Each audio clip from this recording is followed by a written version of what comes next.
Greetings. No. Greetings. Welcome to this video. My name is Jason. So this video is a review of Skyward by Sanderson. It is a spoiler review though. I will say if you're into the more fantastical side of sci-fi, if you like Star Wars, for example, I think it's a pretty good book to check out. Book series. There's 3 books so far and 3 novellas. But before I discuss it in depth, I'm going to talk about why I decided to read it. So a lot of sci-fi fantasy books that I read or have read have just a lot of the same problems. I don't know if I would call them problems. A lot of people disagree with me though. So maybe subjective. Obviously, I don't think they're subjective because they're my opinions. But though I don't like most YA books I read, I was willing to make an exception for Sanderson because I felt like he might be able to address a lot of the issues I see with them. So I gave his books a try, and I'm glad I did. So as I said earlier, this is a spoiler review. From here on out, I'm going to be talking just spoilers. I mean, I'm not going to be watching my words at all. So if you don't want the entirety of the story ruined, I have a lot to say about the climaxes. As with most of Sanderson's book, they're very good. So if you don't want those ruined, click away, find a new video, find an old video I did, or probably not. You probably, if you ever read Skyward, you probably haven't read the other one I did because this is my second video. Well, anyways, on to the review. So I felt that the beginning of the story, Skyward, the scene that they begin with, of like right before Spin's dad's, I forget his name, Spin's dad's betrayal, I guess he was like brainwashed or whatever. But that scene was like the perfect scene to start with. It sets up so many things. It sets up the conflict with the aliens.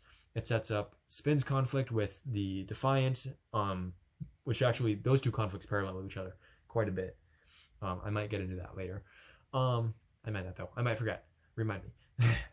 So yeah, it's set up a lot. It's set up just pretty much the rest of the story starts from there, setting up that humans are struggling against this giant foe in the sky, and Spin is struggling against this giant foe of the entire society, built around this idea of courage and loyalty, and her father betrays that, making her the worst of the worst.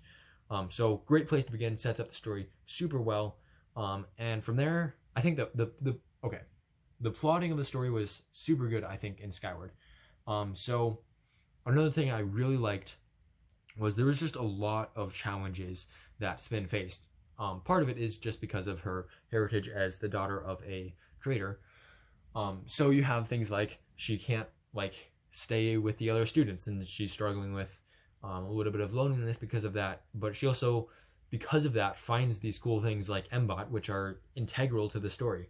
So it's just a lot of like one thing leading to another, and things rising and falling, and making loyalties and getting to know people. And speaking of getting to know people, right as soon as Spin starts to get to know people, they tend to get picked off. So I'll start with this.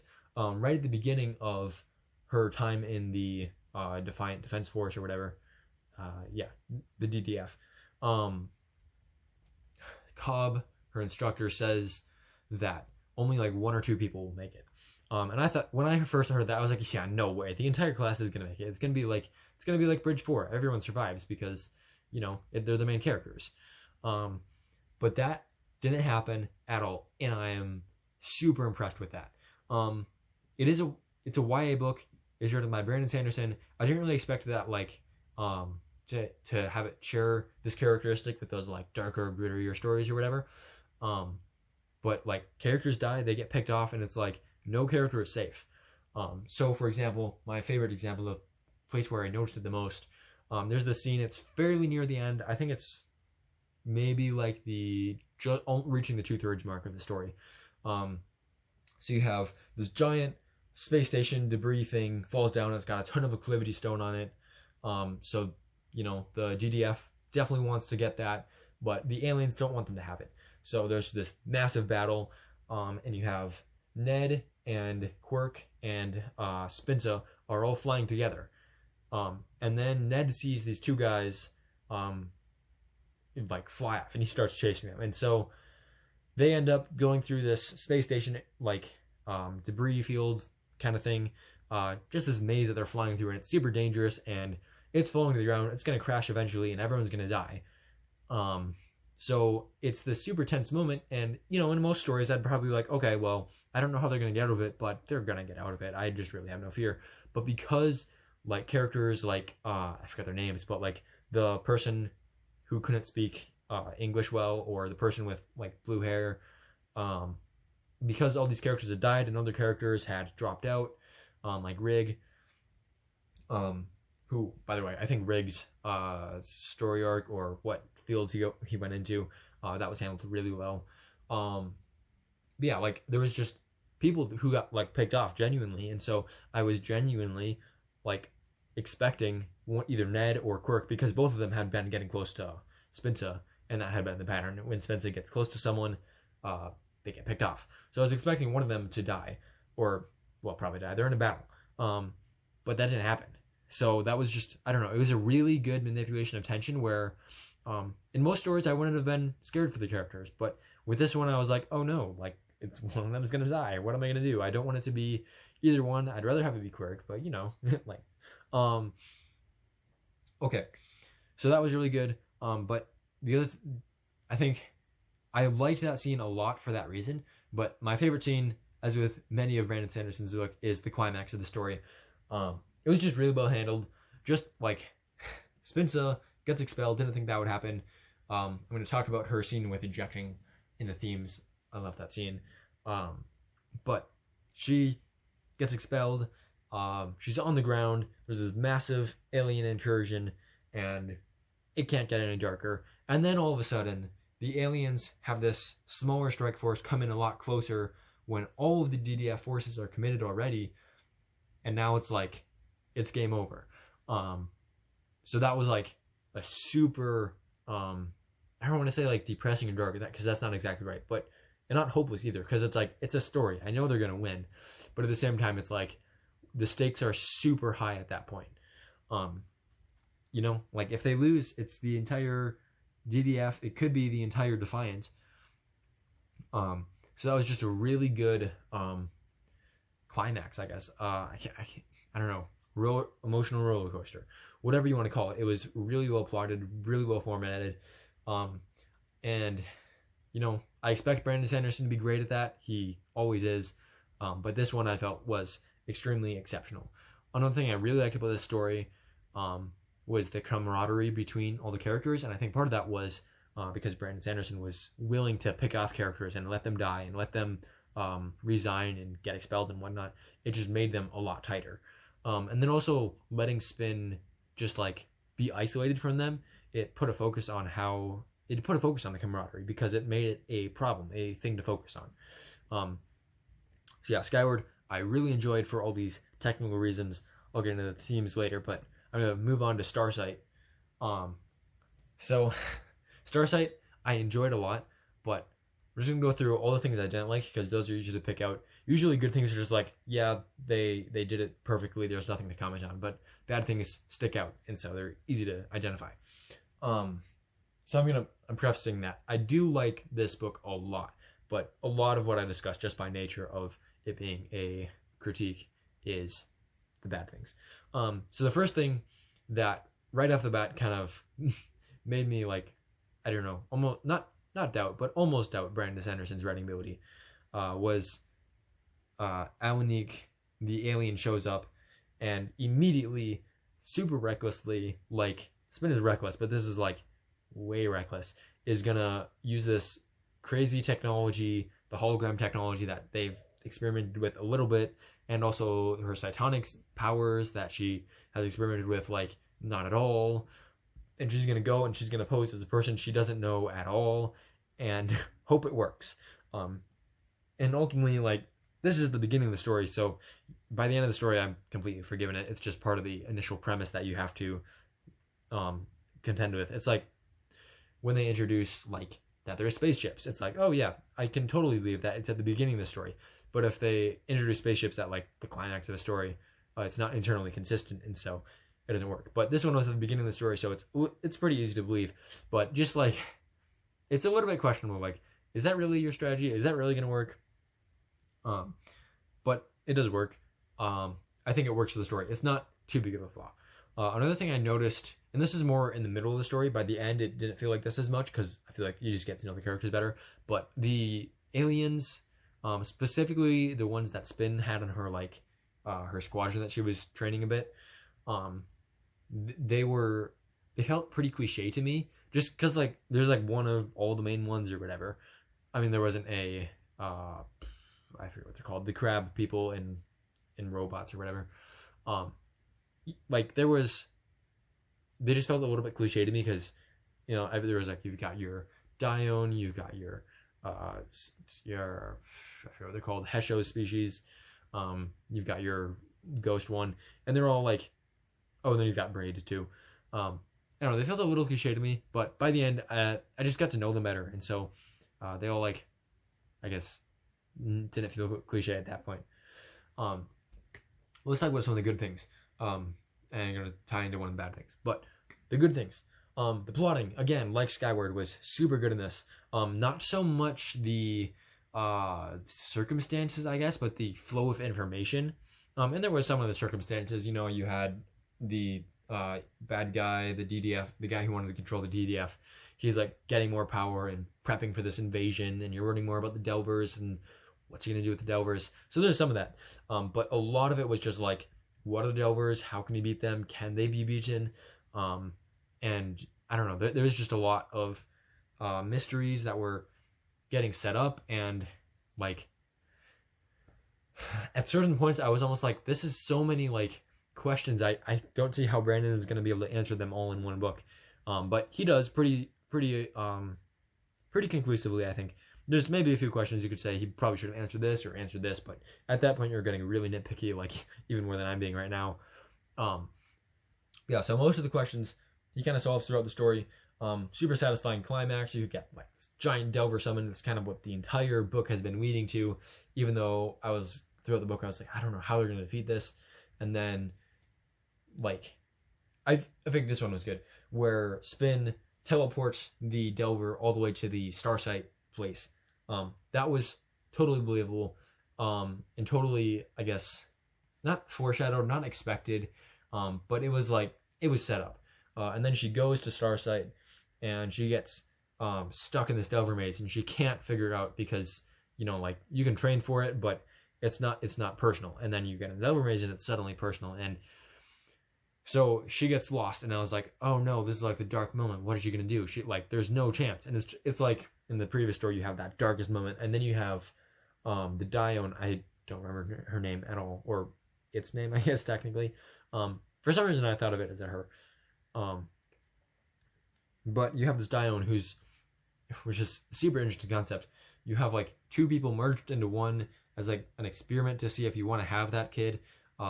I don't know. I'm with Spin. It's deeply disturbing, but also, I don't know. It's an interesting thought experiment to think, what would alien reproductive like things really be like? Is like, you could get some pretty interesting answers, and I think that's what Brandon Sanderson does. But she goes in and she's two people, and so she's seeing the two different ones, and this had been set up earlier, and it's like this. Oh wow! Of course, that makes so much sense. Yeah. So that was really good. So the Dione gets Spin, takes her to the center. And then Spin goes in, and here's the thing with the plotting that I didn't like as much.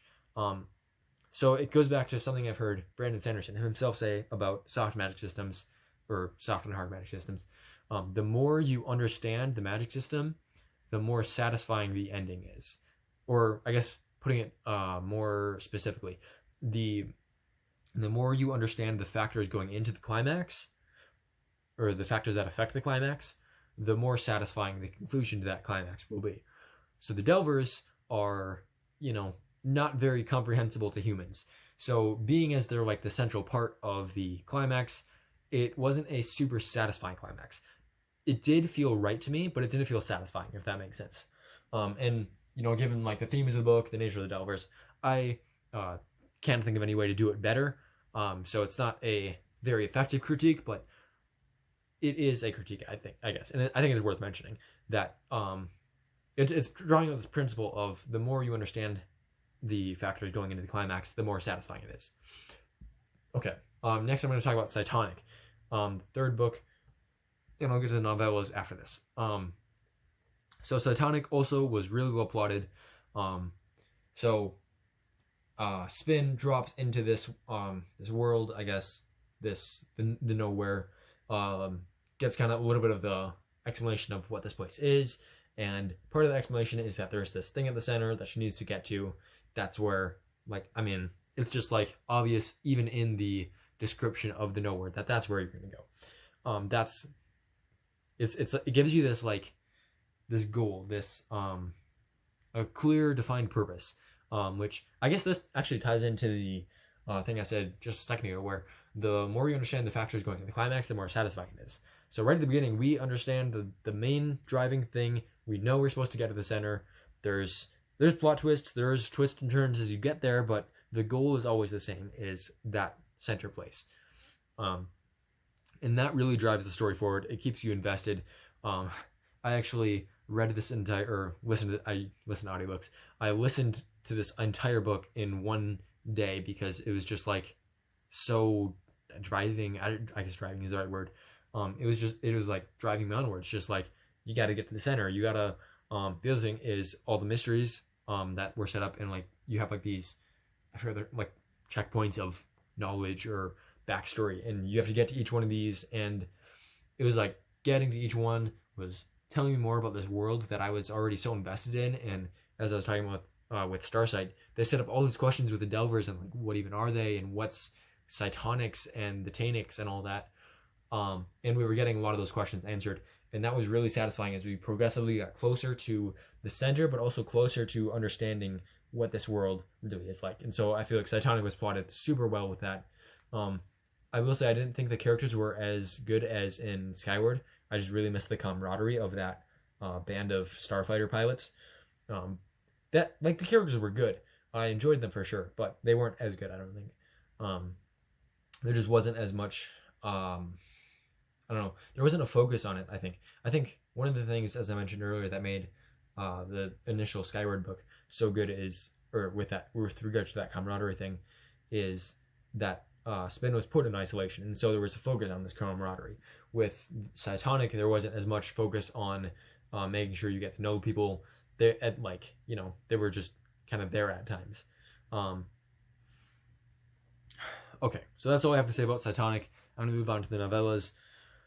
So, FM is one of my favorite characters in the entire Skyward series.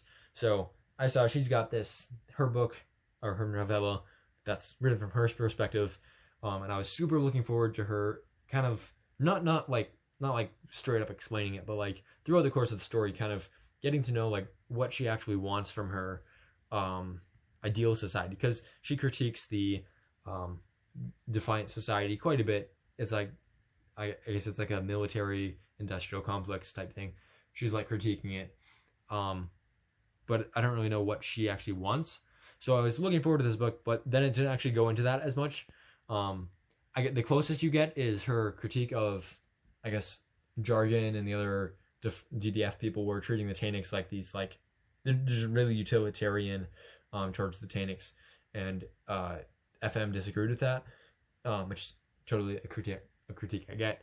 But I don't know. It was like, I feel like there was a lot that could have been done.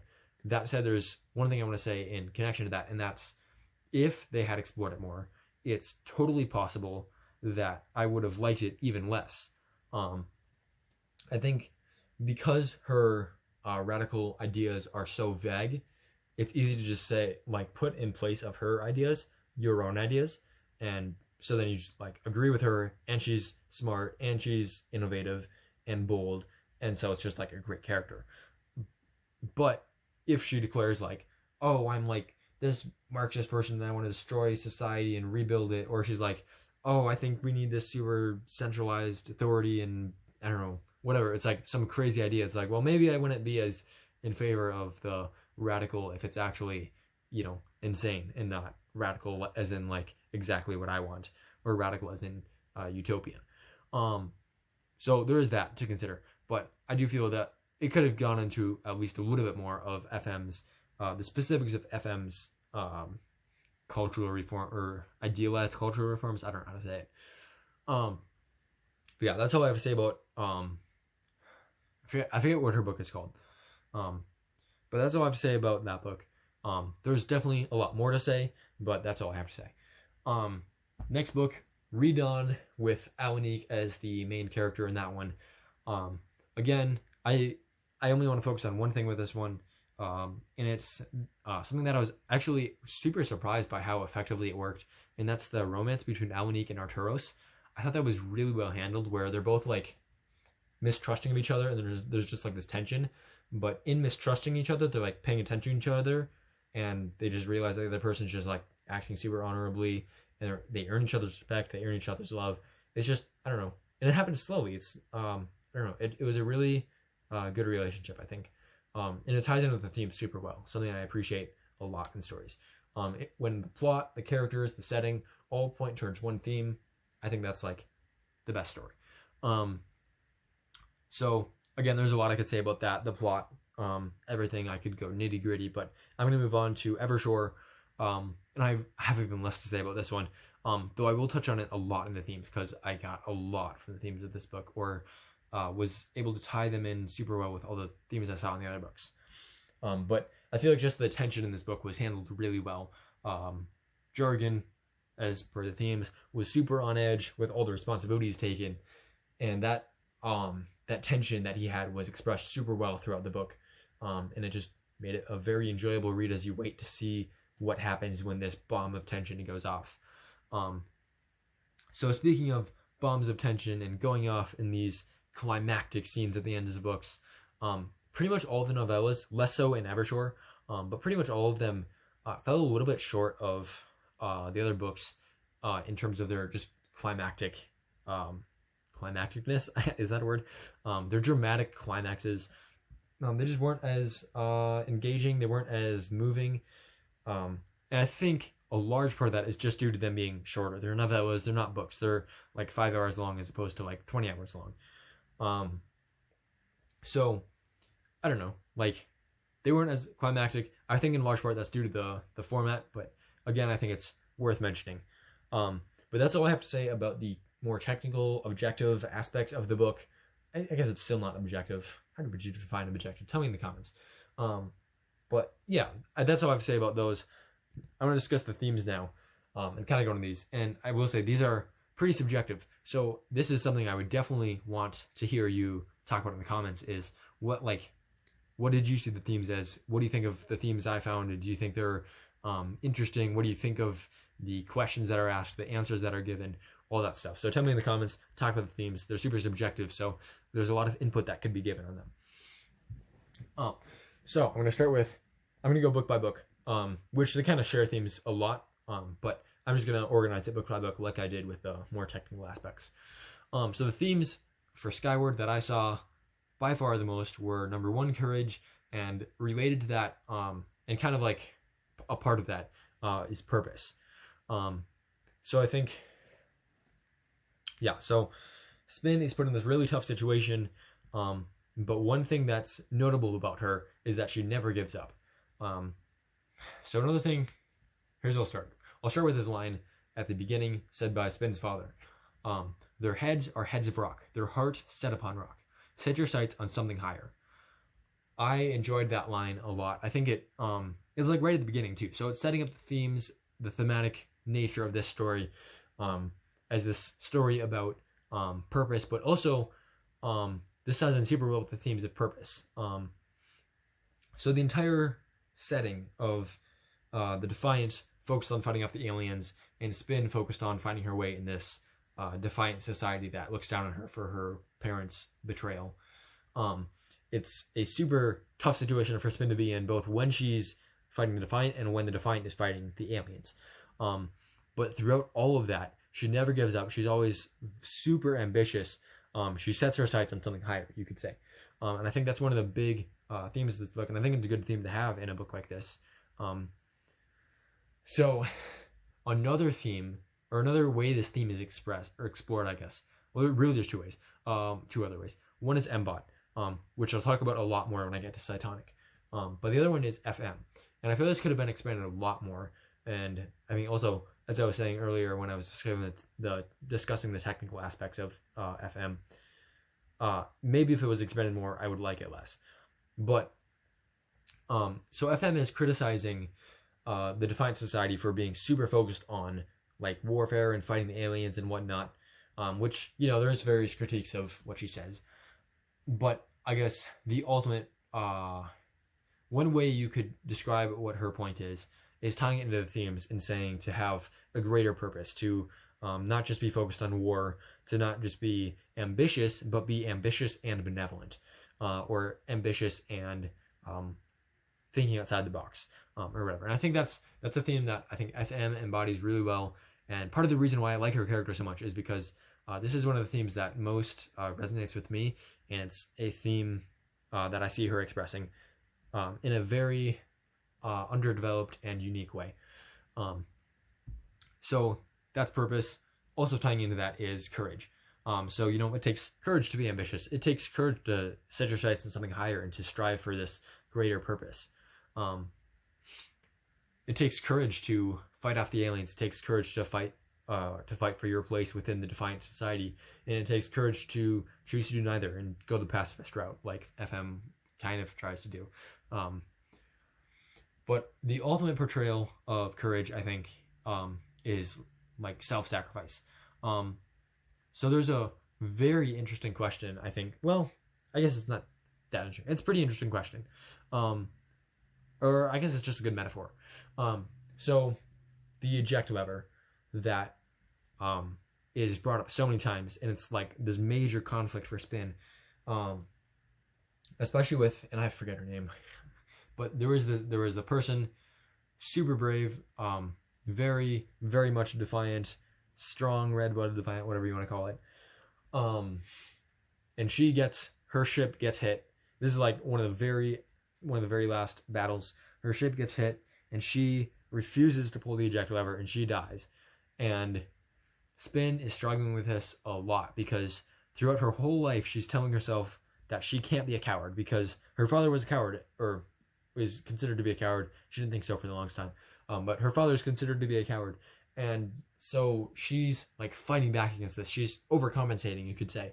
Though pretty much not even overcompensating, because everyone in that society is just super, super bent on fighting cowardice and, you know, showing their courage and loyalty to the DDF and fighting the aliens with everything they've got. And sacrifice is just this huge thing. Like, if you can save a ship, don't even eject, because, you know, your life is not as important as the ship, I guess. Which is something Cobb is super against. It's one of these major themes, one of the major tensions in the story. And it goes back to this theme of courage. Like, what is courage? Is courage, is it cowardly to eject? And ultimately, I think the answer that is given in the story is no, but feel free to tell me why I'm wrong.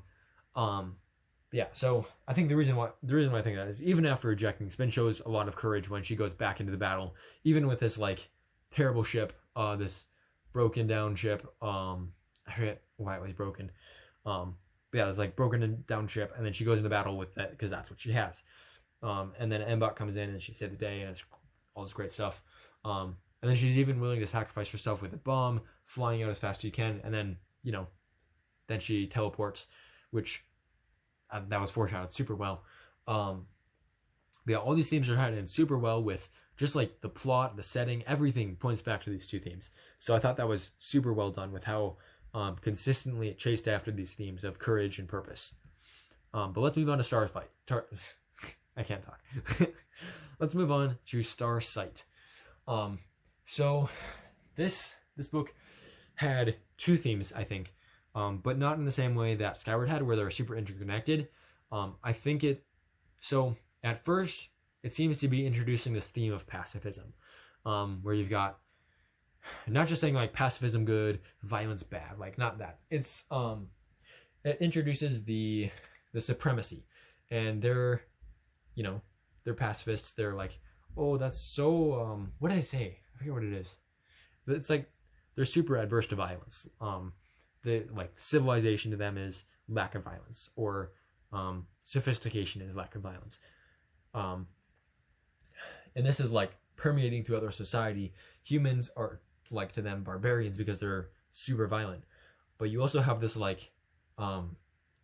this coldness, this willingness to just execute, just like almost robotically. I guess, I don't know. Robotics are another way this theme is often explored, of just like cold execution. But it's like doing this like pacifism, but also like lack of tolerance for. It's like lack of tolerance, but it's such a good question, because it's like, if someone is super aggressive, like, do you tolerate them, and where is that level at?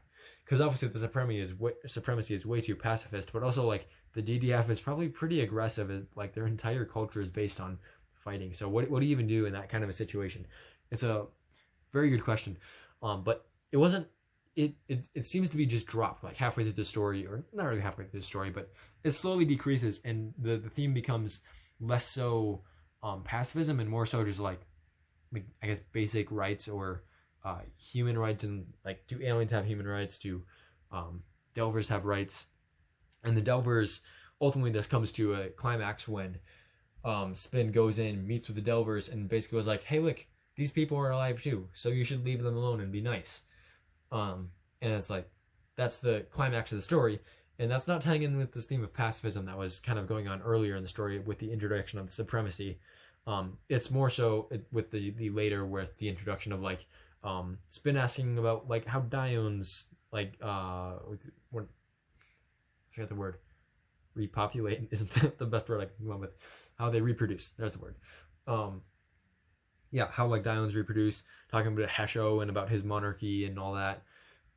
In Braid too, Braid being